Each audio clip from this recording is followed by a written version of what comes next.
एक घर में मनीष अपने छोटे से परिवार के साथ हंसी खुशी रहता था, जिसमें उसकी बीवी पायल और उनकी एक 12 साल की बेटी खुशी रहते थे। पायल को पेंटिंग्स बनाने का बहुत शौक होता है। घर में एक लक्ष्मी नाम की औरत भी रहती थी, जो उनके घर काम किया करती थी। लक्ष्मी अक्सर चीजें यहाँ वहां रखकर भूल जाती थी और बहुत ही धीरे धीरे काम किया करती थी। वो हर वक्त उदास रहती थी और बहुत ही कम बात किया करती। ऐसा लगता था जैसे मानो उसका ध्यान हर वक्त कहीं और ही रहता था। वो हमेशा अपने कमरे को बंद करके उसमें अकेले वक्त बिताया करती थी। उसकी इन आदतों की वजह से पायल उससे थोड़ी परेशान होने लगी थी। एक दिन जब लक्ष्मी किचन में बर्तन धो रही होती है तो उससे कांच का एक गिलास गिरकर टूट जाता है। पायल भागते हुए अंदर आती है। ये क्या किया तूने? मैंने आज ही ये नए गिलास का सेट निकाला था और तूने आज ही इसे तोड़कर इसका मुहूर्त कर डाला। तेरा ध्यान कभी काम में नहीं होता, जब देखो कोई ना कोई नुकसान करती रहती है। ऐसा है, अब मैं और नुकसान बर्दाश्त नहीं कर सकती। तू अपना हिसाब कर और आज ही चली जा। माफ कर दो दीदी, मैं आगे से ध्यान रखूंगी। मुझे नौकरी से मत निकालो।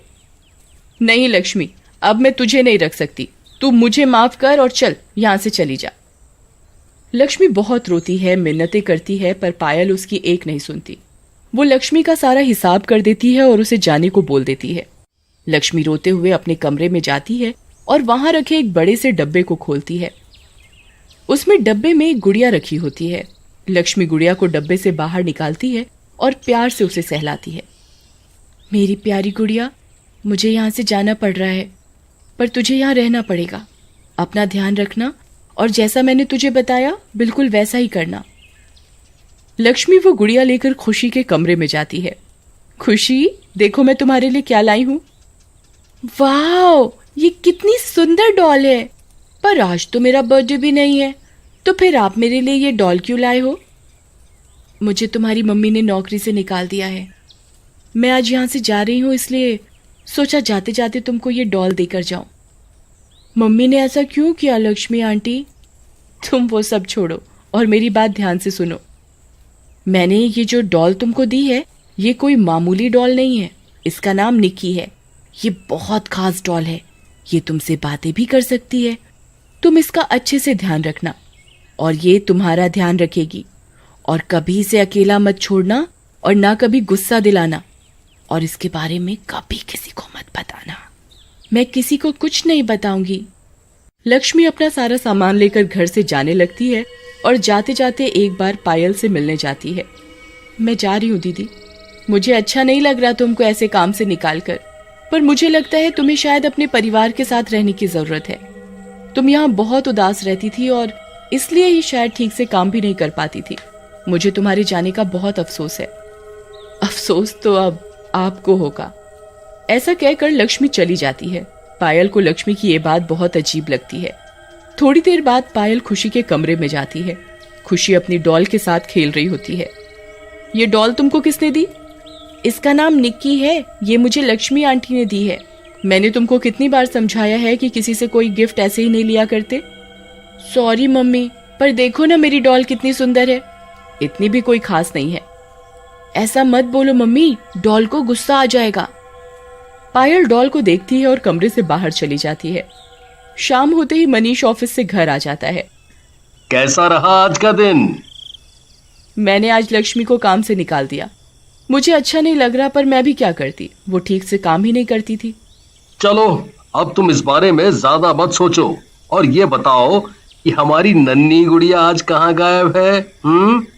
वो अपनी नई डॉल निक्की के साथ अपने कमरे में खेल रही है, जो उसे लक्ष्मी देकर गई है। पता नहीं, पर वो डॉल मुझे बड़ी अजीब लगी। आधी रात को पायल को प्यास लगती है।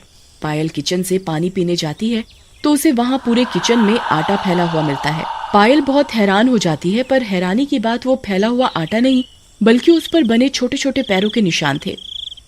पायल उन पैरों के निशानों को ध्यान से देख ही रही होती है कि तभी उसके पीछे से कोई परछाई भागते हुए खुशी के कमरे की तरफ जाती है। पायल खुशी के कमरे में जाकर देखती है कि कहीं ये उसकी तो कोई शैतानी नहीं है, पर खुशी अपने कमरे में आराम से सो रही होती है। अगले दिन सुबह मनीष, पायल और खुशी नाश्ता कर रहे होते हैं। एक बात बताओ खुशी, क्या तुम रात को किचन में आई थी? मुझे सच सच बताना।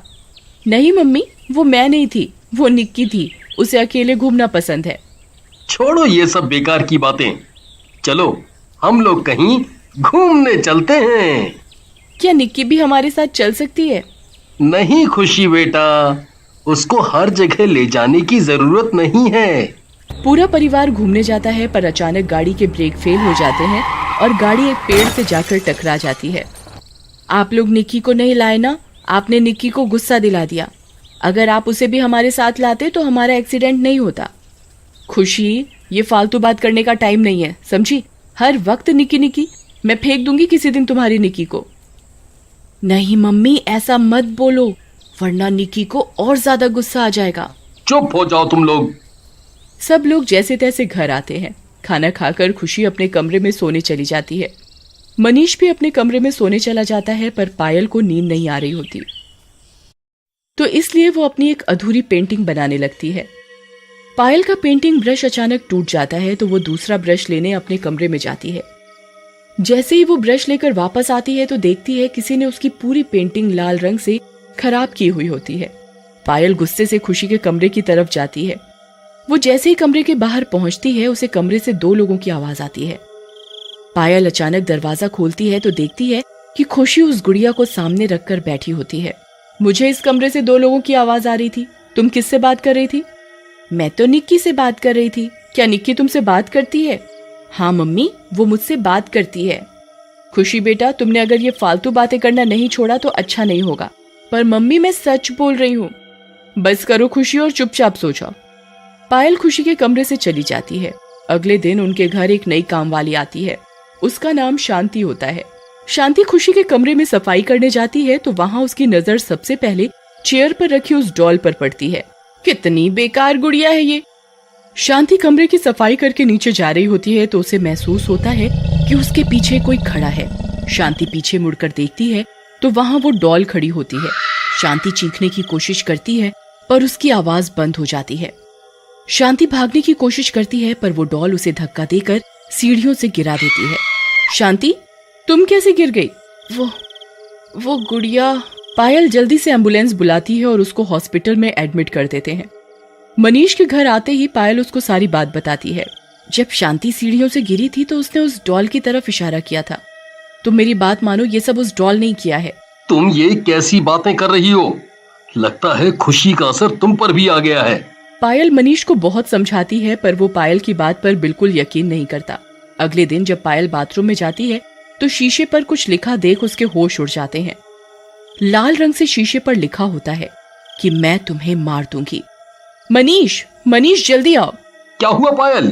पायल शीशे की तरफ इशारा करती है और तभी बाथरूम की लाइट्स बार बार बंद होने लगती हैं। जब लाइट बार बार आती थी तो मनीष को शीशे में कभी वो गुड़िया तो कभी एक छोटी बच्ची दिखाई देती थी। मनीष को आखिरकार यकीन हो ही जाता है कि पायल झूठ नहीं बोल रही। जल्दी भागो यहाँ से। पायल और मनीष बाहर भागने लगते हैं पर तभी उनके सामने वो गुड़िया आकर खड़ी हो जाती है। हाथ में चाकू लिए वो मनीष और पायल की तरफ बढ़ रही थी। पायल और मनीष उससे बचकर भागने की कोशिश करते पर जादू से वो गुड़िया उन दोनों को गिरा देती है। हमें छोड़ दो, हमें जाने दो। ऐसे कैसे छोड़ दूं तुमको? अब तो तुम दोनों को मरना ही पड़ेगा। खुशी आवाज सुनकर जल्दी से बाहर आती है। निक्की, ये तुम क्या कर रही हो? छोड़ दो मेरे मम्मी पापा को। मुझे नफरत है तुम्हारे मम्मी पापा से। मैं इन दोनों को आज मार डालूंगी। तुमको इनसे इतनी नफरत क्यों है? आखिर कौन हो तुम? और इन्होंने तुम्हारा क्या बिगाड़ा है?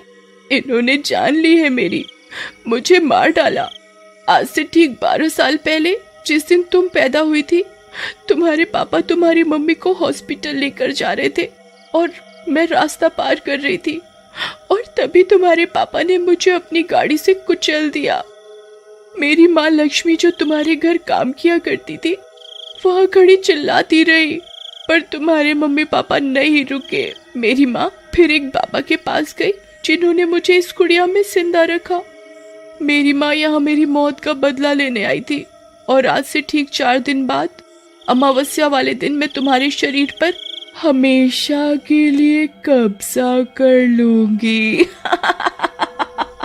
हमें छोड़ दो, हमें जाने दो, हमें जाने दो।